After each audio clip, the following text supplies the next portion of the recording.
2047 में जब देश आजादी के 100 साल मनाएगा, उस समय दुनिया में भारत का तिरंगा झंडा, विकसित भारत का तिरंगा झंडा होना चाहिए।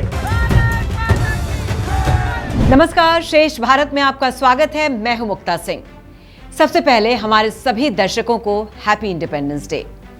देश के 77वें स्वाधीनता दिवस पर लाल किले से बोलते हुए पीएम मोदी ने इस बात का ऐलान कर दिया कि साल 2024 में होने वाले लोकसभा के चुनाव में वही जीतेंगे और 2024 में लाल किले से वही प्रधानमंत्री के तौर पर झंडा फहराएंगे।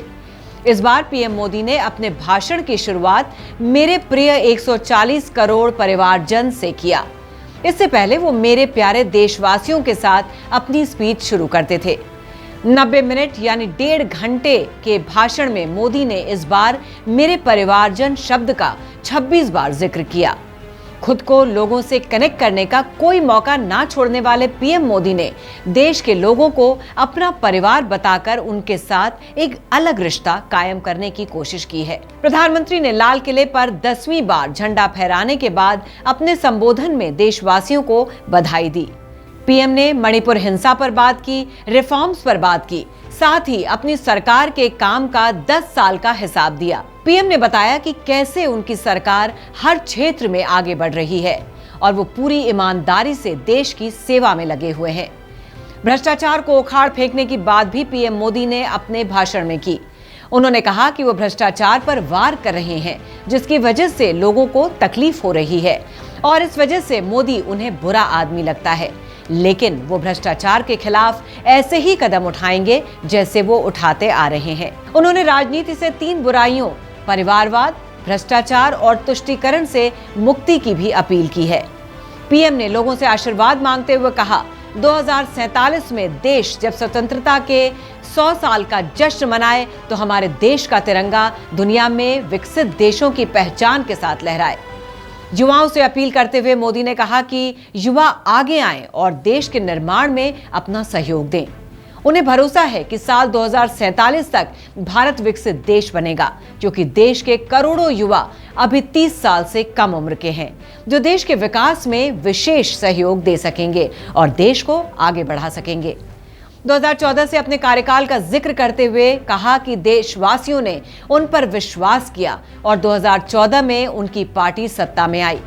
2019 में वो दोबारा चुनाव जीते और उन्होंने देश को आगे बढ़ाकर दिखाया। अब आने वाले 5 साल बेहद अहम हैं और यही 5 साल देश की दशा और दिशा तय करेंगे। इसलिए एक बार फिर देश की जनता उनको आशीर्वाद देकर आगे बढ़ाए और उनकी सरकार 2024 में एक बार फिर आए।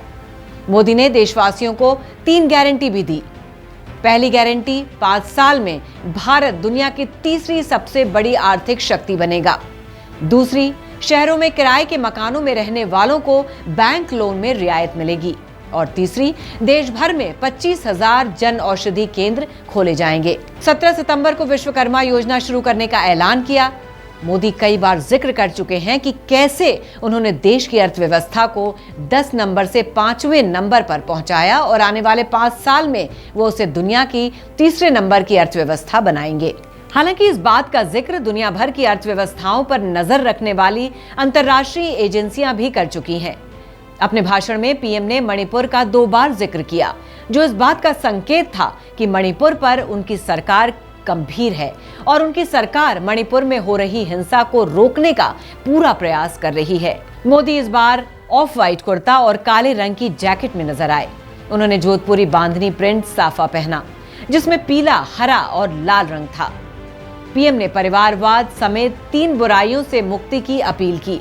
भ्रष्टाचार, परिवारवाद और तुष्टीकरण देश के विकास के लिए सबसे बड़ी समस्या है। उन्होंने कहा, तुष्टीकरण के चलते गरीब, पिछड़े, आदिवासियों और पसमानदा मुसलमानों का विकास नहीं हो पा रहा है।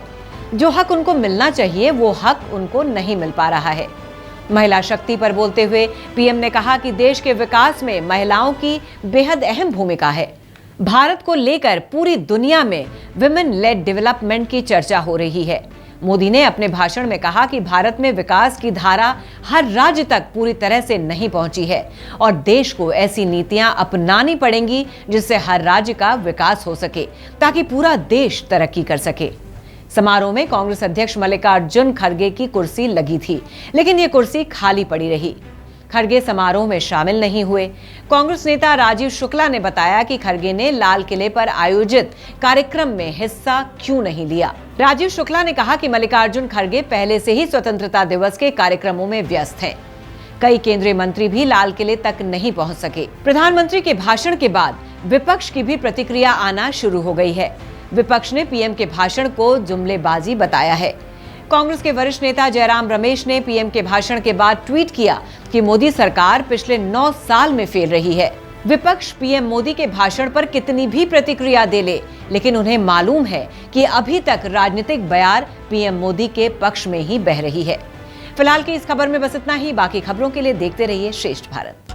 श्रेष्ठ भारत पर खबरों से जुड़े रहने के लिए चैनल को सब्सक्राइब करें, बेल आइकन दबाएं और देखते रहें श्रेष्ठ भारत।